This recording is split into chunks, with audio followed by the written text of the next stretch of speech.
যে জিনিসটা করে আমি মজা পাবো, আনন্দ পাবো, সেইটা হচ্ছে প্যাশন। আর এটা আমার প্যাশনে পরিণত হয়েছে।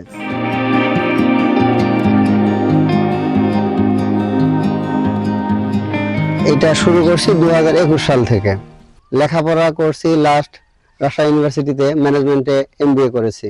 বাড়িতে আসছি, এসে লোকাল একটা প্রতিষ্ঠান টিচার হিসেবে নিয়োগ নেই, সে 2004 সালে। তারপরে কলেজটা MPO হয় নাই। আমি হতাশায় নিমজ্জিত হয়ে গেলাম যে মানে ইনকাম সোর্সটা আমার সেভাবে আসছিল না। তখন আমি এই কিছুদিনের জন্য ঢাকা যে একটা কোম্পানিতে জব করলাম, মোটামুটি সেটেল হয়ে গেছি। তখন আমি অসুস্থ হয়ে যাই। যে এই সমস্যাটার নাম হচ্ছে PLID। এই সমস্যাটার কারণে আমি দেখা গেলো যে একবারে শয্যাশায়ী হয়ে গেলাম, মানে উঠে দাঁড়াতেই পারতাম না। তারপরে বাড়িতে এসে একবারে মানে শয্যাশায়ী, কোনো ইনকাম সোর্স নাই, জীবিকা নির্বাহ করব, নিজে অসুস্থ, ফ্যামিলি আছে, ছেলে মেয়ে আছে, কিভাবে কি করব, এই গাছের চিন্তাটা আসলো মাথায়। তখন এই যে আমি শুরু করলাম কমলা গাছ, পেয়ারা গাছ, বড়ই গাছ, এগুলো দিয়ে আমার যাত্রা শুরু। তো আমি অল্প একটু জমি নিয়ে প্রথমে শুরু করছিলাম, তারপরে ধীরে ধীরে 5 বিঘা, 10 বিঘা, এখন আমার 15 বিঘা জমিতে আমার বাগান আছে। আমার এই মূলত বড়ই আছে। বড়ইটা হলো 2 ধরনের বড়ই আছে, একটা হচ্ছে ভারত সুন্দরী বড়ই, আর একটা হচ্ছে টক বড়ই।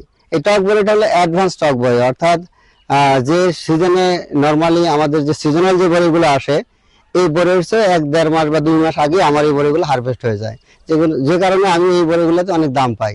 এবার এত সুন্দর বেয়ারিং হয়েছে, আমি গাছগুলো কেটে ফেলে দিতাম, কিন্তু এত সুন্দর বেয়ারিং দেখে আর কাটতে পারি নাই। এই যে ছোটো ছোটো করে, এই যে এগুলো বড়িতে পরিণত হচ্ছে। আবার এই যে যত ডাল বের হচ্ছে, এগুলোতে ফুল আসছে। প্রত্যেকটা ভূমির প্রত্যেকটা অংশ যেন সঠিক ব্যবহার হয়, সেই চিন্তাতে আমি এই মিশ্র বাগানটা করেছি। যে বিশেষ করে পেয়ারার ভিতরে বড়িটা করলে, বড়িটা ওই 1 বছরের মধ্যে হারভেস্ট হয়ে যায়, আর পেয়ারাটা 1 বছর পরে যে এটা কার্যক্রম শুরু হয়। তাহলে আমার জমিটা সঠিক ব্যবহারের জন্য এটা হয়, আর এটা করাতে আর্থিকভাবে কিছুটা লাভবান হওয়া যায়। এই যে কমলা গাছ দেখতে পাচ্ছেন, আলহামদুলিল্লাহ কী পরিমাণে কমলা বেয়ারিং হয়েছে। এই যে দেখেন, এটা আমাদের কমলা এবং পেয়ারা মিশ্র বাগান। স্ট্রবেরির মাতৃ গাছ থেকে স্ট্রবেরির চারা তৈরির প্রজেক্ট এটা। এখানে স্ট্রবেরির চারা তৈরি হচ্ছে। আমরা একদম 100% টিস্যু কালচারের যে চারা, সেই চারাটা নিয়ে এসে লাগিয়েছিলাম। এই যে গাছটা, এই যে মাতৃ গাছ, এটা হচ্ছে টিস্যু কালচারের চারা।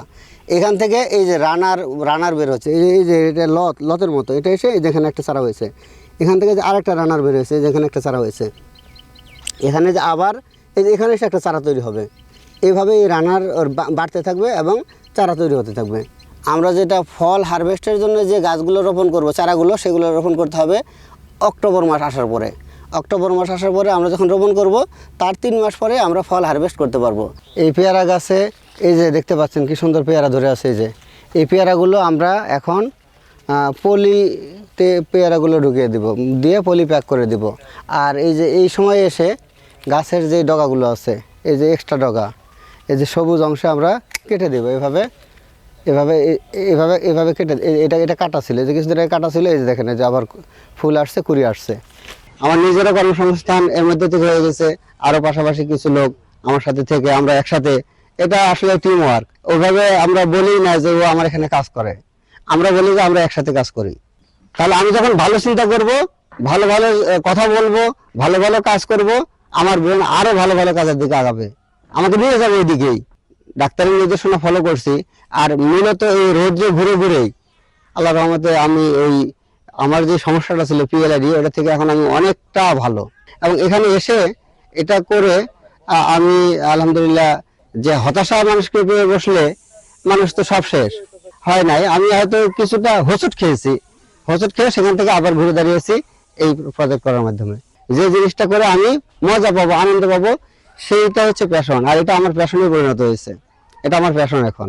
এটা করেই ভালো লাগে, যে কারণে আমার মনে কখনো আফসোস আসে না, হতাশা আসে না। আর দেশের অর্থনৈতিক উন্নয়নে অবদান রাখতে গেলে এরকম কাজ করতে হবে, এখানে আসতে হবে, নিজে কিছু করার চেষ্টা করতে হবে। এবং চেষ্টা আর মনস্থির করা, মাইন্ডসেট করা এবং চেষ্টা করা, চেষ্টা করলে অবশ্যই ভালো হবে।